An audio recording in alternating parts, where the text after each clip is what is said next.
जनता silent है। निश्चित तौर पर राजनाथ सिंह लखनऊ से नहीं जीतेंगे, नहीं जीतेंगे, नहीं जीतेंगे।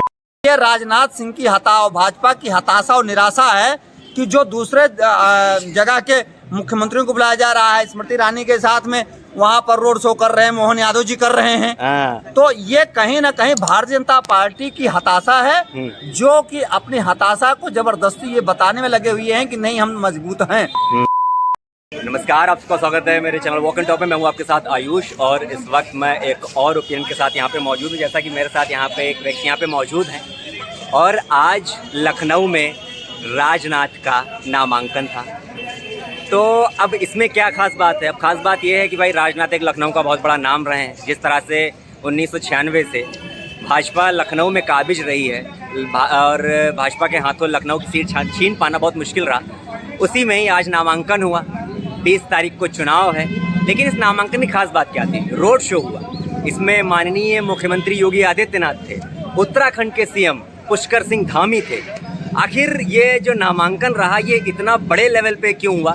तो इन्हीं से जानते हैं कि आखिर ये नामांकन था, ये रोड शो था, या फिर ये अपनी ताकत दिखाने का एक जरिया था कि यहाँ की जनता को बताना था कि आपके लिए सही उम्मीदवार सिर्फ राजनाथ हैं, जिनके लिए यहाँ के मुख्यमंत्री भी लगे हुए हैं, उत्तराखंड के मुख्यमंत्री भी लगे हुए हैं। तो यहाँ की जनता को बताना था कि आपके लिए सबसे अच्छे उम्मीदवार राजनाथ ही हैं। तो चलिए जानते हैं कि आखिर राजनाथ पे जिस तरह से इन्होंने दाव खेला, क्या कहना है इनका, क्या कहेंगे? ये जो एक तरह से नामांकन को इतना भव्य रूप दिया गया, क्या लगता है ये इसके पीछे की क्या मंशा रही होगी भाजपा की? इसमें 2-3 चीजें पहले मैं कह दूं, और चुनाव आयोग को इसमें FIR दर्ज करानी चाहिए जी। इस रैली पर होने वाले खर्च तमाम स्कूल और नर्सिंग होम्स, हॉस्पिटल की गाड़ियां लगाई गई थी जी, तो उस पे आने वाला जो खर्च है इस पे चुनाव आयोग को आकलन करके वसूला जाना चाहिए। दूसरी बात मैं कहना चाहता हूँ कि अगर कोई मुख्यमंत्री दूसरे प्रदेश से आता है तो उसके आने वाले खर्च में क्या उस प्रदेश का जो संसाधन उपयोग किया गया,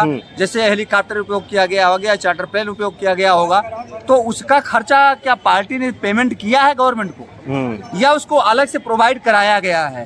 उत्तर प्रदेश का मुख्यमंत्री या और उत्तराखंड के मुख्यमंत्री जो आए, उनको सुरक्षा में जो पुलिस व्यवस्था लगाई गई, उसका खर्चा किस पर थोपा जाना? ये जनता का पैसा है, आखिर तो जनता का पैसा आखिर क्यों नहीं थोपा जाना चाहिए पार्टियों पर? पार्टियों से क्यों नहीं वसूला जाना चाहिए? आखिर सर सब कुछ तो भाजपा के परिप्रेक्ष्य में ही हो रहा है। उत्तराखंड के सीएम भी भाजपा के ही हैं, यहाँ के सीएम भी भाजपा के ही हैं, राजनाथ भी भाजपा के ही हैं, रोड शो भी भाजपा का था, नामांकन भी भाजपा का था। तो फिर ये कौन तय करेगा कि उन्होंने, जनता का है ना? सुनिए, ये कौन तय करेगा कि पार्टी ने, भाजपा पार्टी ने अपना पैसा दिया कि नहीं दिया? ये कैसे चुनाव आयोग को करना होगा ना। और कैसे मैं कह रहा हूँ कि जब 4 से अधिक लोग जा ही नहीं सकते तो इतना बड़ा शो हुआ कैसे? चुनाव आयोग कहाँ सो रहा है? जिला प्रशासन कहाँ सो रहा है? कैसे अनुमति दी गई? 4 लोग इकट्ठा हो नहीं सकते, डायरेक्ट 44 लगा दी जाती है। चुनाव आयोग ने तो कहा था कि अगर आपको कुछ भी शो करना है, रोड शो करना है, अपना प्रचार करना है, तो आपको पहले से गाड़ियों का नामांकन लिखाना पड़ेगा, बताना पड़ेगा। तो हो सकता है उन्होंने परमिशन ले रखी हो। ऐसा क्यों लग रहा है कि आचार संहिता का उल्लंघन हुआ है? आचार संहिता का उल्लंघन लेना भैया, जब ये चुनाव आयोग ने तय किया है यार कि 10 आदमी से ज्यादा हो नहीं सकते हैं, तो जब 10 आदमी से ज्यादा हो ही नहीं सकते हैं तो परमिशन की क्या जरूरत है? परमिशन का कहाँ महत्व आता है भाई? जी जी। तो ये बताइए, तो क्या कहेंगे ये जो 2 किलोमीटर लंबा रोड शो करके नामांकन करने गए थे? इधर कैमरा दिखाइए, ये देखिए सारी दुकानें बंद हैं, क्यों जबरदस्ती दुकानें बंद करा दी गई हैं? डराया धमकाया जा रहा है क्या लोगों को द्वारा? हो सकता है ये सब सपोर्ट में हो राजनाथ के, इसीलिए वो ऐसा तो हो ही नहीं सकता है यार कि सारा ये दुकान इस तरफ से बंद हो जाएगी, सारे लोग सपोर्ट में हो जाएंगे, ऐसा कैसे हो सकता है? ये बात है। तो मतलब फिर आपको क्या लग रहा है कि इस तरह के जो हुआ, इसमें क्या लग रहा है आपको इस चीज? चुनाव आयोग को उसको संज्ञान लेकर के FIR दर्ज कराया जानी चाहिए, और ये जो बंद कराए गए हैं ये ठीक नहीं है। धारा 144 का उल्लंघन किया गया है, और जो है आचार संहिता का उल्लंघन है ये। जब तक रोड शो तो तब हो सकता है जब आप चुनाव की प्रक्रिया कंप्लीट कर लें, आपका पर्चा कंप्लीट हो जाए और आपको तिथि घोषित कर दी जाए कि अब आज से आप प्रचार कर सकते हैं।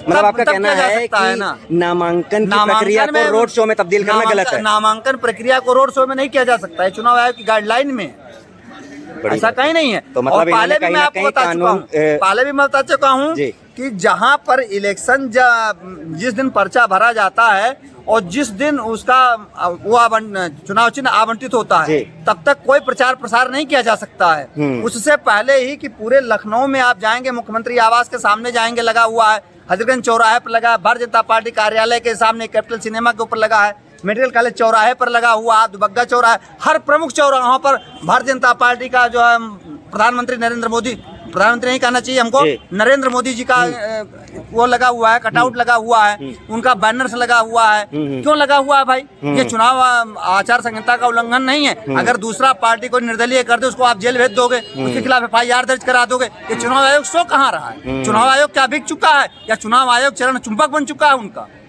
भारतीय जनता पार्टी के जहाँ सत्ताधारी पार्टियां हैं, किसी भी पार्टी की हों। लेकिन सर, चुनाव आयोग ने अभी एक बड़ा अहम फैसला लिया है। नरेंद्र मोदी और राहुल गांधी दोनों पर इकट्ठा उन्होंने क्या कहते हैं FIR तो खैर नहीं, लेकिन हमको चेतावनी दी है कि आप लोग जिस तरह से भड़काऊ बयान दे रहे हैं वो गलत है। वो हेट स्पीच के लिए दी है, हेट स्पीच। और इनमें तो लेकिन मेरा पैसा क्यों कह रहा है कि चुनाव आयोग सिर्फ एक पक्ष की तरफ से कार्य कर रहा है? क्यों नहीं कर रहा है? जी बिल्कुल कर रहा है।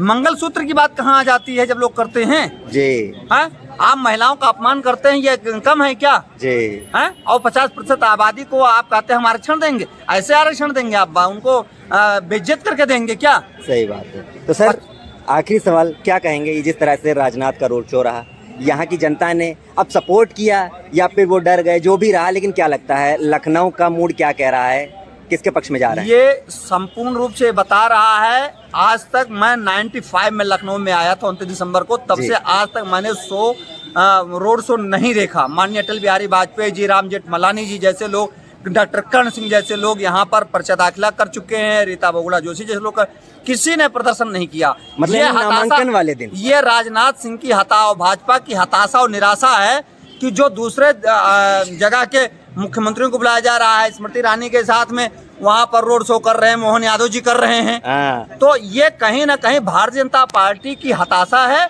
जो कि अपनी हताशा को जबरदस्ती ये बताने में लगे हुए हैं कि नहीं हम मजबूत हैं। तो जनता साइलेंट है। निश्चित तौर पर राजनाथ सिंह लखनऊ से नहीं जीतेंगे, नहीं जीतेंगे, नहीं जीतेंगे। क्या